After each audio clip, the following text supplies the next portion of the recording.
Made in Abyss, the Golden City of the Scorching Sun, episode 9. Man, this episode was absolute amazing. What an adaptation, man. Hello y'all, I'm your daddy, and today episode is probably the most high episode in this anime yet. So let's talk about it. The episode starts off with the adorable moment between Rake and Fabuta.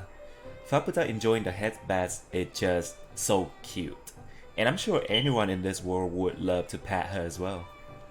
After that, they notice that the beasts are going crazy over Fabuta bloods. But do not fear, Big Daddy is here to protect them. Ram. So Rake and Fabuta carry on. Once Rake returned to the village with Riko, Fabuta was staring at Riko with the yandere eye. Sheesh! But she was actually looking at Prushka, then say Prushka looking nice now, since she was the one who brought Prushka to the village, and now seeing Prushka in her true form is somewhat makes Fabuta relieved.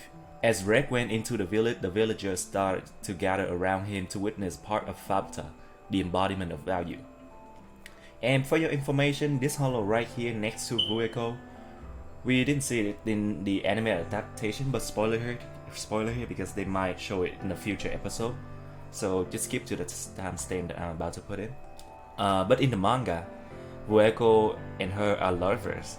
They slept together and Irumyuui kinda catch them sleeping together one time. So yeah, just a quick interesting fun fact. But moving on, now part of Fabuta is in the village. The balancing starts to act up. Vueko questions Rake on how he got it. Rake replies that he made a promise with Fabuta. And what kind of promise it was? Well, it was nothing other than to free her mother and revenge on this village. Then the man himself, Wazukian, is approaching Rake, calling him the prince, which refers to him and Fabuta, who is the princess. Wazukian also immediately recognized Vueko and point out her drip. He also asked Vueko if she told a story to Riko and her friends. Vueko said yes.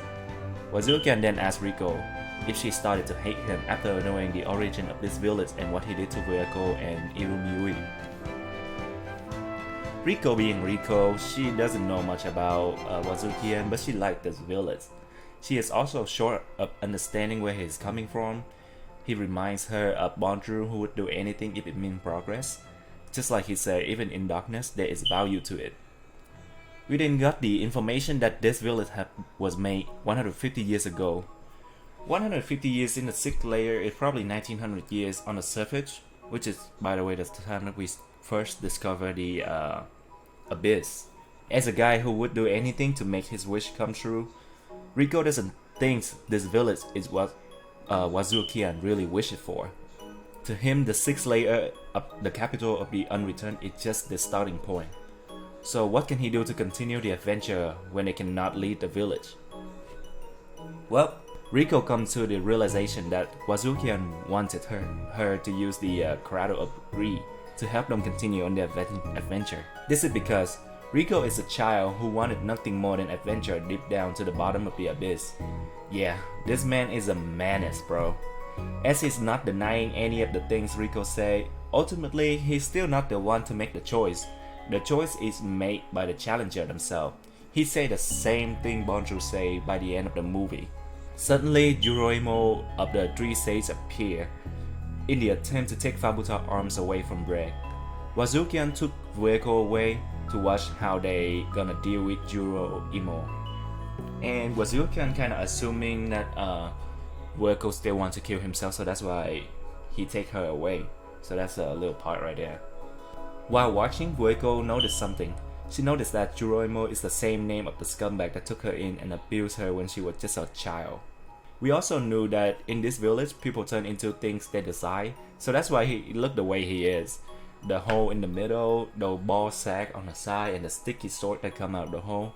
Yep, it is very disturbing and graphic.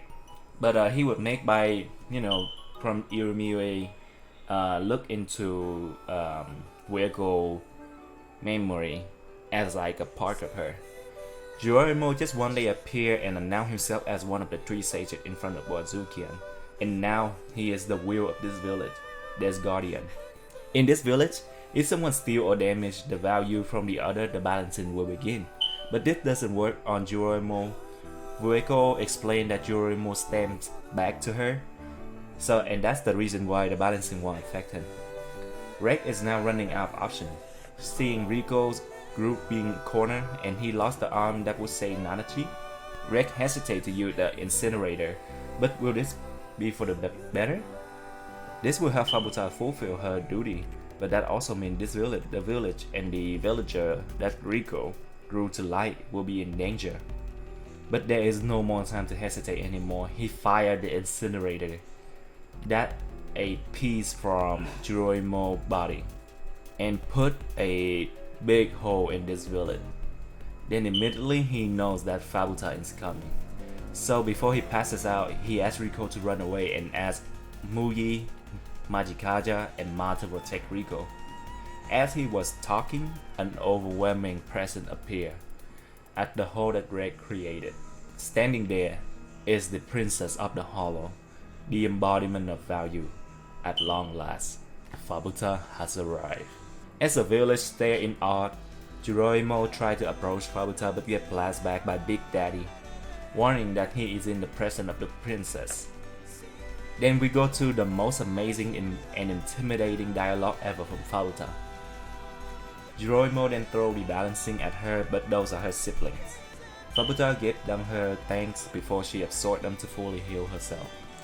Then we get this badass scene from Fabuta running at the whole village, which remind me of Madara vs Shinobi's alliance. It was amazing. Absolute amazing, man. Then we cut to Nanachi and she was dreaming. In her dream, it was Beila's memory, when he follows and looks up to Wazukian as a leader on the adventure. Nanachi also sees that he really cares and is always watching over Vueko and Irumi Ui. To Nanachi, Vueko and Irumi Ui are just like her in meeting. They are their own treasure, so precious that Nanachi wouldn't mind watching over them in Beila's memory. But then Beila wakes her up. This time it's real. From now on, it is no longer a dream. And that is when the episode ended. What an absolute masterpiece of an episode, guys. As a manga reader, this episode is great adaptation. Some scenes I do prefer in the manga, but the voice acting and the OST are just stunning, breathtaking. I cannot wait for the next episode, and we also get the confirmation that the last episode will be an hour-long episode, so that's a good news, baby. On Friday, we will get the release of the Made in Abyss game. I will make a video playthrough, so I would love to see some of you guys come check it out. I'm quite busy this week, so maybe not too many videos, but I will try my best. But that is it for this video. Let me know what you think about this episode. I appreciate all the comments and feedback from you all. That's it for me. I'm your daddy. Until next time, sayonara.